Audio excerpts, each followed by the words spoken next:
Hello and welcome to the Unit 7 Section 6 video on kites and trapezoids. So we have talked about all kinds of special quadrilaterals, and these are the last two special types of quadrilaterals that we are going to cover to finish off this unit. So let's start off by talking about kites. A kite is a quadrilateral with exactly two pairs of congruent consecutive sides. So here, the two sides that are on the left are congruent, the two sides that are on the right are congruent. So kites have their own sets of properties. If a quadrilateral is a kite, then its diagonals are perpendicular.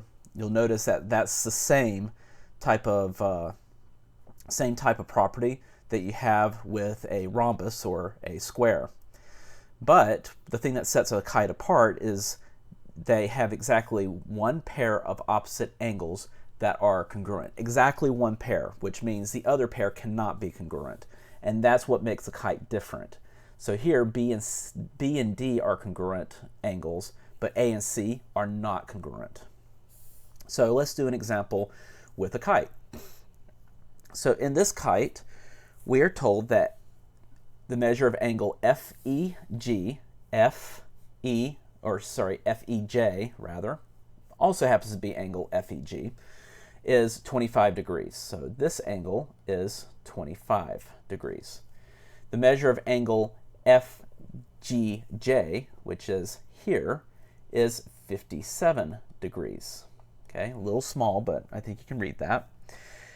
So we want to find the measure of angle GFJ. So GFJ is here. Well, to do that, we know that the measure of FJG is 90 degrees.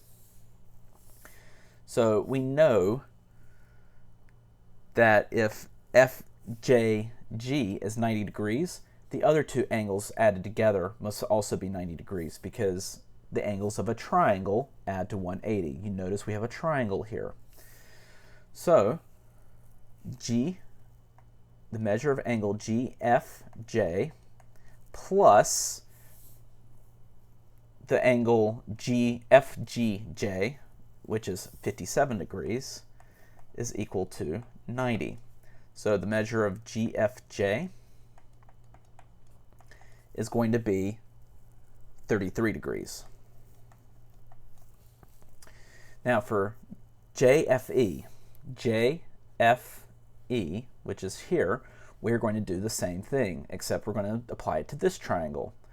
Again, we have 90 degrees here, which means the other two must add to 90. So the measure of angle JFE plus the other angle, which is 25, has to equal 90. So the measure of angle JFE is going to be 65 degrees. And then finally, the measure of GHE, this entire thing. Well, we know that the measure of this one is 33 degrees, and this one is 65 degrees. And the two together will give us the measure of EFG, which is the same as EHG, or GHE. So the measure of angle GHE is going to be equal to the measure of the two that we just found, GFJ plus the measure of JFE. So that's going to be 33 degrees plus 65 degrees. So our measure of GHE is going to be 98 degrees.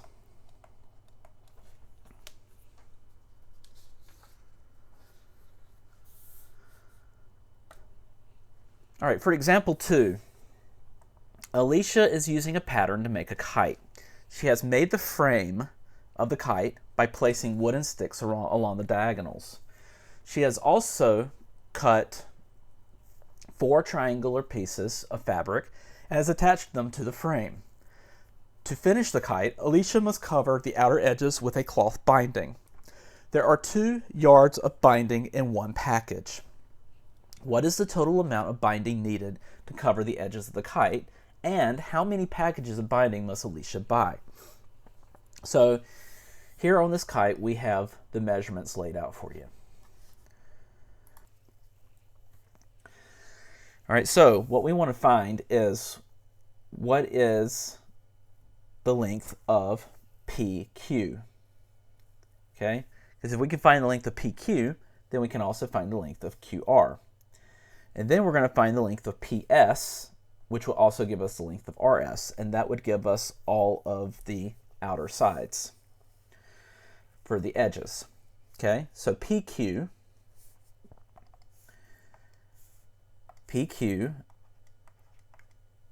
is going to be, if we use the Pythagorean theorem, we have 16, the square root of 16 squared plus 13 squared, which is going to give us the square root of 425, which is 5 square root of 17 inches. Okay. We also know that this is RQ. Okay, so this gives us RQ and PQ. Now, for PS, we're going to use the Pythagorean theorem and do the square root of 22 squared plus 16 squared.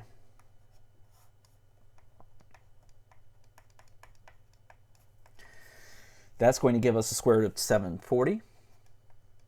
Oops.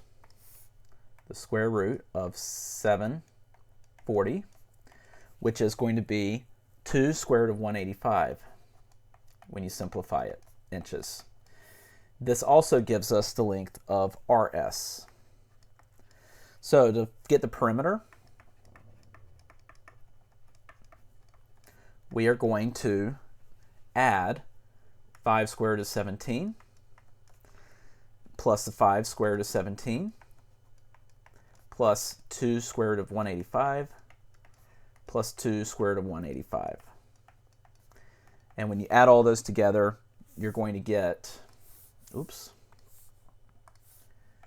instead of using equals here, let's use approximately, because this is a rounded answer, 95.6 inches.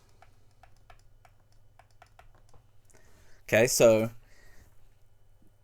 that is the amount of binding needed. Now to find out how many packages Alicia must buy, we're going to take our 95.6 inches and we're going to divide that by 2 yards per package. Well, that's going to require a little bit of a conversion. So we are going to convert that by 1 yard for 36 inches. So our yards will cancel, our inches will cancel, and that will tell us how many packages we need. And the amount of packages we need is approximately 1.3 packages. But you cannot purchase a fraction of a package. So our final answers, because remember, word problems require word answers. First of all, Alicia needs approximately 95.6 inches of binding. To have enough, Alicia must buy 2 packages. And the reason she must buy 2 packages is because you cannot buy a fraction of a package, and she needs a third of a package approximately, so she's going to have to buy an entire second package to cover that.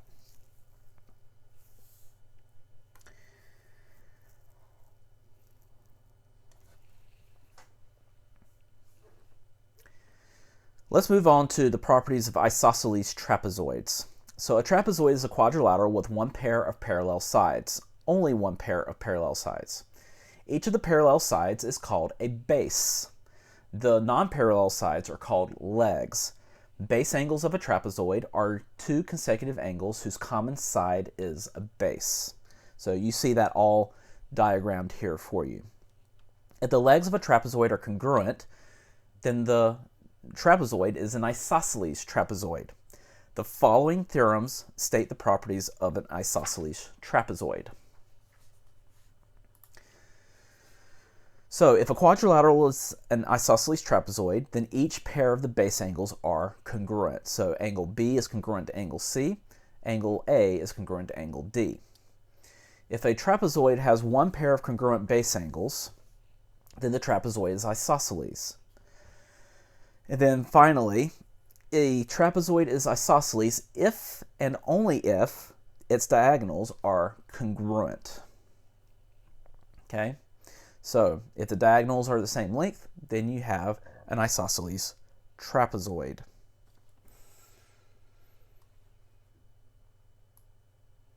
So let's do a few examples. In example 3, we're going to find the measure of angle y. So to do that, we know that the measure of angle W plus the measure of angle X is 180 because these two are going to be supplementary. So the measure of angle W plus the measure of angle X is going to be equal to 180 degrees. Well, we know that W is 117, so that tells us that the measure of angle X, when we subtract 117 from each side, is going to be 63 degrees. Well, we know that the measure of angle Y is going to be the same as the measure of angle X, so therefore the measure of angle Y is also 63 degrees.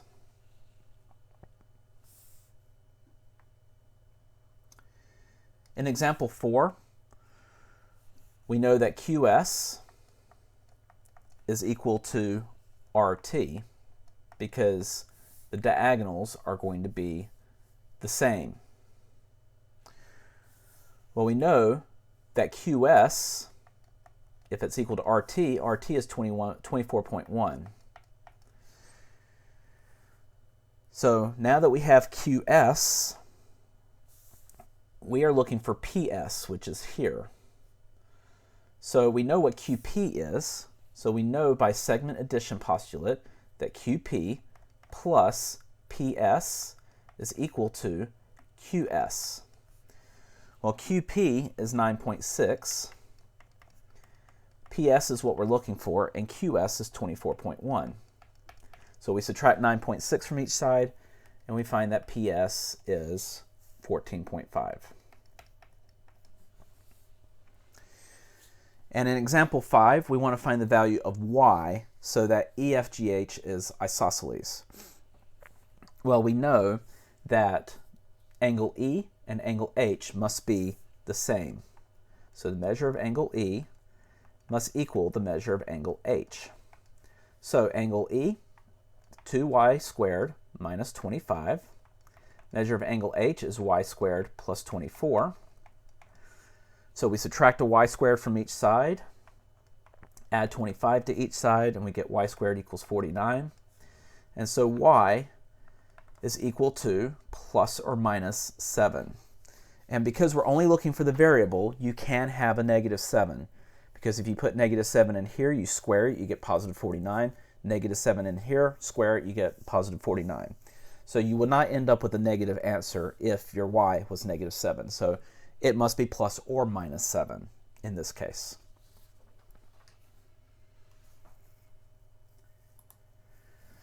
In example 6, we want to find the value of z so that we have an isosceles triangle. Well, JL is 5z plus 3, KM is 9z minus 12, and we know that the diagonals must be equal to each other. So we just put in what JL is, we put in what KM is, and then we solve our algebra problem from there. So we have 15 is equal to 4z. Divide each side by 4, and you get 3.75 is our value of z to make this an isosceles trapezoid.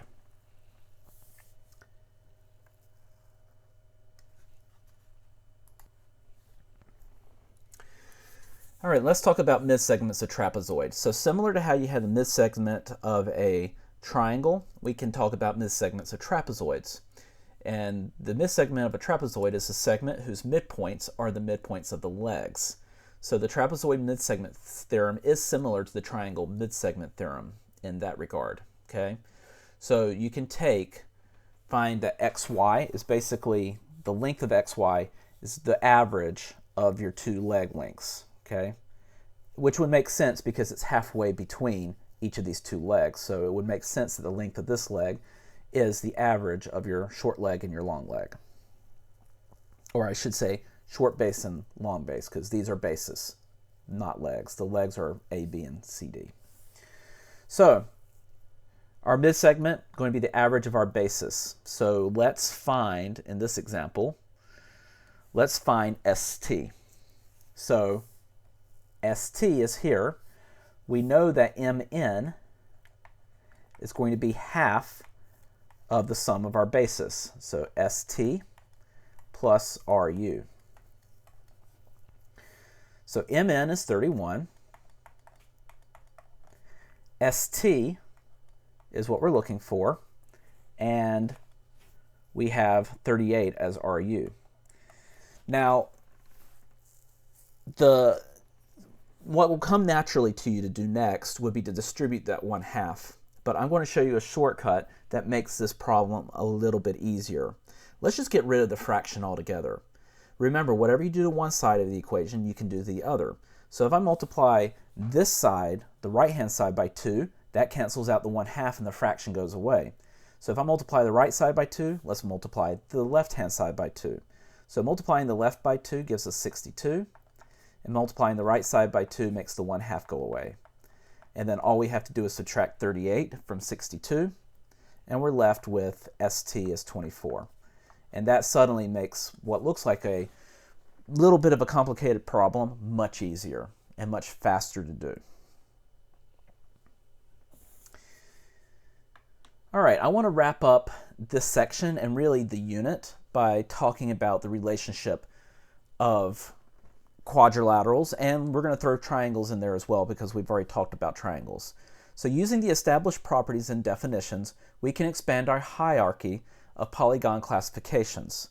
Recall, more general terms are toward the top, while the more specific terms are toward the bottom. So in the last section, you saw a much smaller version of this, where we talked about parallelograms, rhombuses, rectangles, and squares. You essentially got this little piece. And now we're expanding it to include everything that we've talked about up to this point. So a polygon can be classified as either a triangle or quadrilateral, and then of course you have pentagons, hexagons, octagons, and decagons, dodecagons, heptagons. All of those also branch off of polygons into other branches. Underneath a triangle, we have scalene triangles and isosceles triangles. And remember that an equilateral triangle is a special type of isosceles triangle. Now, a quadrilateral can be divided into either kites or trapezoids. A trapezoid can be either a parallelogram or an isosceles trapezoid. A parallelogram can be broken into a rhombus or a rectangle.